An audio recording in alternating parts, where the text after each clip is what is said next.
Hello, Capricorn, Sun, Moon, Rising, and Venus signs. Kamusta kayo? Sana po ay nasa mabuti kayong kalagayan. Welcome back po sa Star Tarot.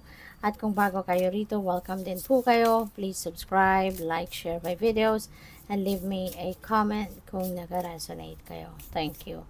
So, first card ni Capricorn, we have dreams, intuitive, healer. Ayan. So, parang, siguro ang iba sa inyo, Capricorn, you're a healer. Okay? Maaaring kayo ay healer in any form, depende sa inyong sitwasyon. Iba-ibang klase ang healer.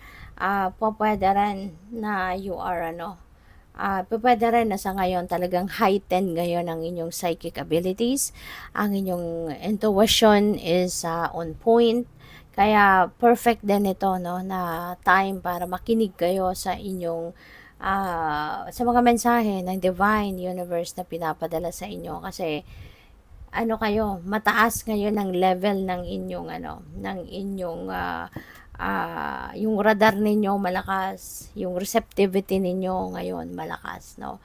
Kaya on point siya, kaya magandang makinig, no, sa mga intuitive messages and nudges na pinapadala sa inyo ng divine universe.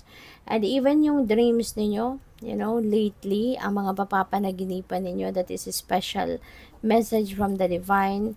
Pwedeng mga kasagutan yan, yung mga impormasyon na makukuha ninyo sa inyong panaginip. That could be answers, no, sa inyong mga dasal. Baka naghihingi kayo ng clarity, naghihingi kayo ng enlightenment, illumination, at ang mga mensaheng yan na makukuha ninyo sa inyong panaginip, no, that is pwedeng kasagutan doon sa mga pinagdadasal ninyo. Okay? So, this is beautiful. This is abundance, harvest, and bounty. So, panahon ito ngayon ng pag-ani mo, no? Harvest time mo ito, aanihin mo ngayon yung mga bunga ng inyong itinanim. So, whatever this is, no, na tatrabahuan ninyo, eto na, nakukuha mo na yung premyo. You are going to be very abundant and prosperous at this time. Harvest time ito, kaya i-enjoy mo yan, have fun, at magiging masayang-masaya ka, extrang masaya ka sa ngayon, kasi finally, baka ito na din yung hinihingi mo sa universe na ma-experience mo na yung abundance and prosperity. This is a time of plenty and bounty of things, no, material things, money, yung ganon. Kaya good for you. We also have remembrance, protection, and focus. Ayan. So, baka ang iba din sa inyo rito sa protection, no? Maybe you are also going to do an extra caution sa mga gagawin ninyo, sa mga sasabihin ninyo, sa mga gagawin ninyo. Yung parang magiging cautious ka, magiging maingat ka sa mga pakikitungo mo sa mga tao, and even sa pagpipili ng mga taong makakasalamuha mo. Maybe that is also one realization ninyo na gusto ninyong to protect your energy and to protect yourself, na hindi rin kayo mabudol, hindi kayo mabiktima ng kung ano nung kasamaan. 'Di ba? Mas ka na ngayon, mas natuto ka ng kung paano mo poproteksyonan yung sarili mo, no?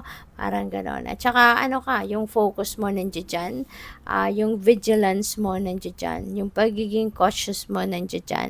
Kaya talagang sisiguraduhin mo rito na you will be safe. Alright? So, good for you. So, tignan natin kung ano pa mga messages ninyo.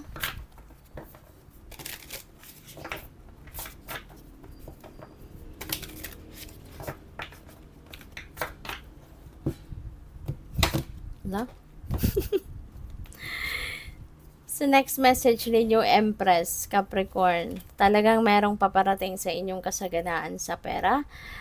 Because the Empress energy is prosperity and abundance energy din. And meron din kayong abundance card na, so parang kino-confirm niya lang, no?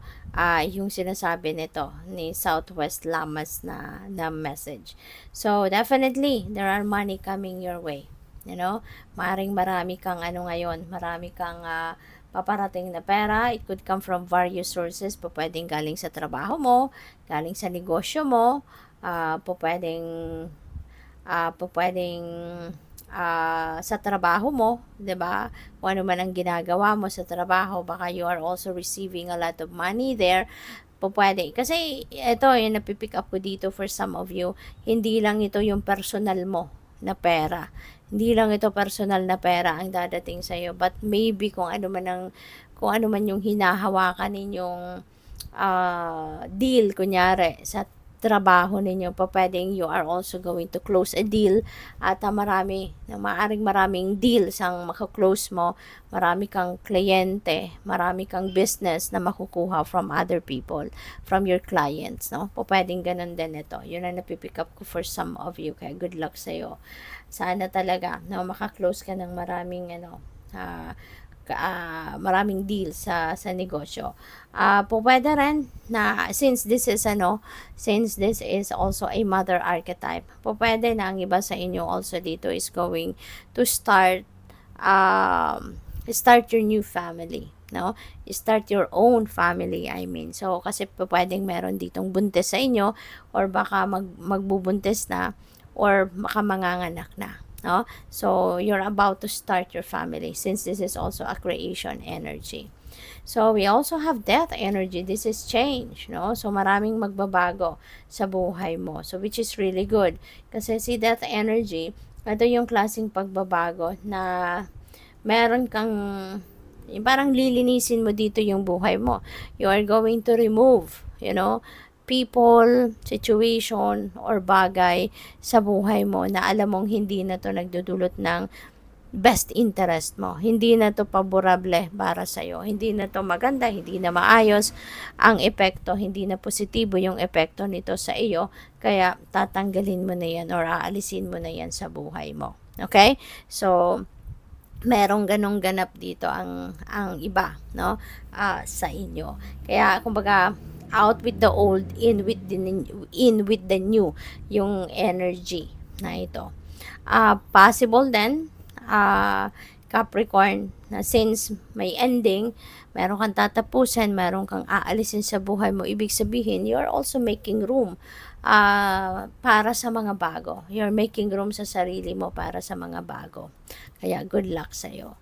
So we also have the page of inspiration. So this is page is a this is young energy. This is young energy.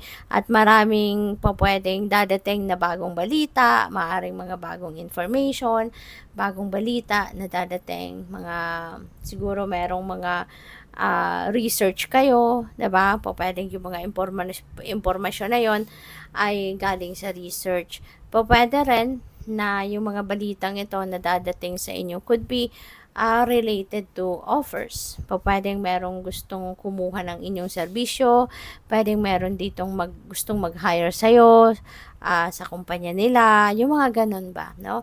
At this is something na you will be excited about. Kasi baka yung offer na to na dadating sa'yo could be baka dream come true ito para sa'yo, no? Kaya good luck. Thank you for watching. Love and light. Namaste.